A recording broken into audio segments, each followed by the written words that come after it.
Obviously, you'd know all about that. Okay, if I could just bring it back to rugby, if we could, Jason, there's probably a player of the week you looked over the weekend. Absolutely, the Scottish All Black game, and we'll have a look at it here. Paul into the lineup, tapped down by Jack, picked up by Sivivatu. Beats one tackle, beats another, sets a platform. Leonard now spins it to Carter, Carter to McAllister, to Carter again, hammered by Badougal in the fifth tackle there. A player of the ball now as they go down the inside channel. Away goes Leonard, beats one, beats two. Oh, they're bunching up in the middle there, and then the big fella scores in the corner. And Andy Hayden looking pretty delighted with himself there, and why wouldn't he be successful again? Paul, if I could bring back to you for a moment. Sorry. Yeah. We have had some more mail about the tops. Are they women's tops? Are they postie pass? Yes, they are postie pass. We've cleared that up. But we're unaware they actually are women's tops. Who bought them?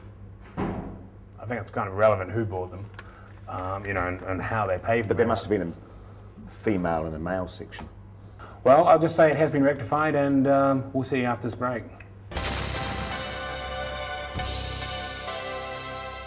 Welcome back to the show. Welcome to the new look. Like any good rugby team, you need a plan B, and we have a plan B with these sports jackets. Paul, You know, they're hideous, really, aren't they? I mean, you look like overweight jockeys, really, don't you? I think it's not really about the uniform, again, like what we're doing in France. It's about the content, and we don't want it to be about us. Well, we just don't want people distracted. Yeah, good point, Jason, but if I could just interrupt you there. I think what you're trying to say there is... I think, Lee, where you were trying to go with that. Lee, Actually, probably not the point in case. Actually, Lee, if I could No, just not necessarily, interrupt because you I didn't have a chance to say what I was going to say. to and Paul, what I was going to say to Paul was with the regards fact to the jerseys. where you Which trying is to where come I from was there. before. Yeah, I was that was getting there Matt before. interrupted I you originally before, came to not you. me. Well, if I could I'll just interrupt your interruption. If you say what you were going to say to me, With all the That's right. interruptions going on. And what I was saying to you is actually I've forgotten now because it was before Jason. So I interrupted you. Yeah. Sorry. So we're back to square one. Probably a good chance to go to the Tamara Kebab classic rugby moment.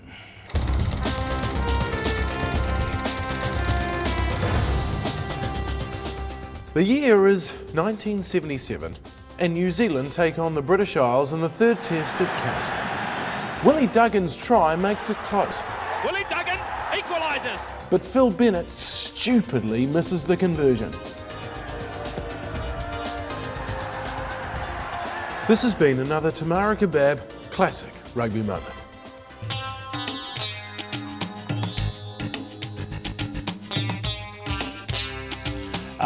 Big week in rugby.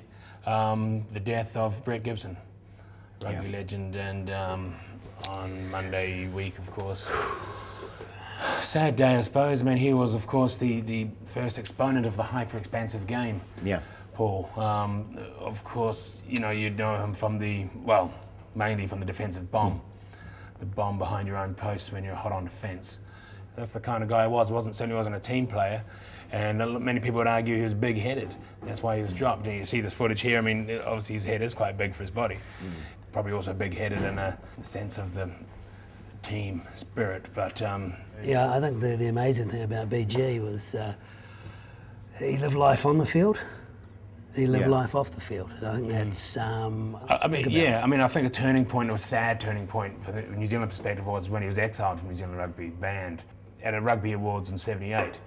Urinated on a margarine sculpture, and eventually, of course, he was exiled and ended up playing the rest of his days, unfortunately for New Zealand, I'd argue, in Colombia, getting involved with cocaine, etc., and hanging out with the likes of your Maradonas and stuff, and putting on heaps of weight like Elvis Presley, the king.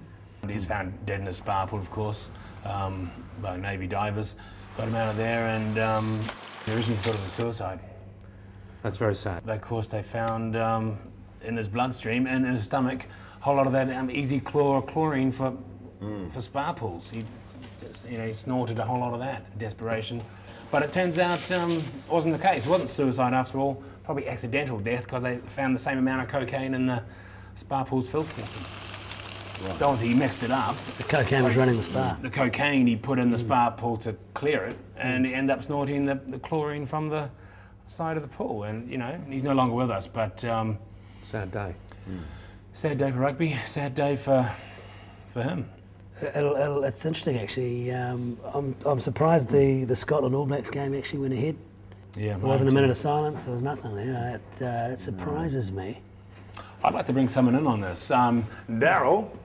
Yeah, Lee. Thoughts on the Scotland game? Mate, I think with Romania coming up, that Scottish game is going to cause great concern for Henry. I think it's going to be a bit of a headache for him. I think the line-outs weren't as good as they should have been. The forwards were a little bit lacklustre, and the lack of Jerry Collins really did show.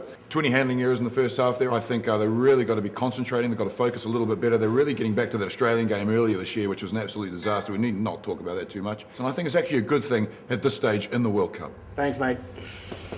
Fantastic. There's been a lot of talk about rugby on this show, etc., but not a lot of talk about the Panamu restaurant here, where Daryl is at the moment. It's fantastic. Paul, you want to try the market fish and the ginger and pumpkin soup. It's a real must. Early in the week, I caught up with an All Black legend, Don Ferguson, to talk about the All Blacks and rugby in general. Don, you're no stranger to skirmishes in the black jersey. How do you think the game of rugby in generally, though, has changed since you played? Well, it's a faster game. You need to be fitter. There's no doubt about that. But I think the skills are about the same. You know, people still do very much the same thing. The selections. How do you think they have been? You've seen the team. What do you make of the selections on that?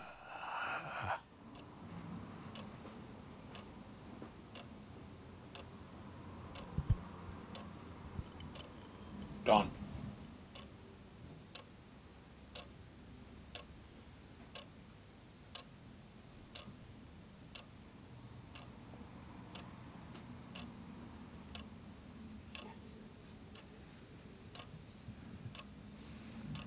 Don.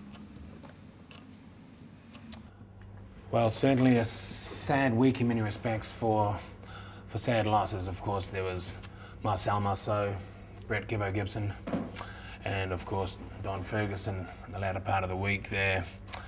But looking forward, plenty of good rugby to look forward to. Paul, pleasure to have you on the show. Fantastic. Pretty much wraps it up. Fantastic. And hopefully you'll come on again. And yeah, thanks fellas.